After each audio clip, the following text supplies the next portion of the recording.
এই ব্যক্তি একজন কাঠমিস্ত্রি ছিলেন। কি ভাই?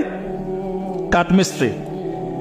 তো কাঠমিস্ত্রিকে নজ্জার বলা হয়, আরবি দিয়ে কি বলা হয়? নজ্জার। তো তাকে জিজ্ঞাসা করলেন দুজন রাসূল যে আপনার নাম কি? সে বলছে আমার নাম হাবিব বিন ইসরাইল। হাবিব বিন ইসরাইল। তো তিনি জিজ্ঞাসা করছেন আপনারা এখানে কেন এসেছেন? ওই দুজন রাসূল বলছেন যে আমরা এখানে তাওহীদের দাওয়াত দিতে এসেছি। কোন তাওহীদ? আপনাদের ইলাহকে, আপনাদের রবকে। তখন তিনি ওই রকম করে কথা বলছেন যে যেমন ইব্রাহিম আলাইহিস সালাম বলেছেন আমার রব জীবিতকে মৃত্যু দিতে পারেন, মৃতকে জীবিত করতে পারেন। আমার রব, আমাদের রব আসমান থেকে বৃষ্টি বর্ষণ করেন, সেই বৃষ্টিতে এই মৃত জমিনকে জীবিত করেন, শস্য ফলান, সেগুলো আমরা খাই। আমাদের রব সূর্যকে পূর্ব দিক থেকে ওঠান, পশ্চিম দিকে ডোবান। এরকম যত বৃত্তান্ত আল্লাহ সম্পর্কে, তাওহীদের যত কথা তাকে শোনানো হলো। তো সে ব্যক্তি একটা প্রশ্ন করে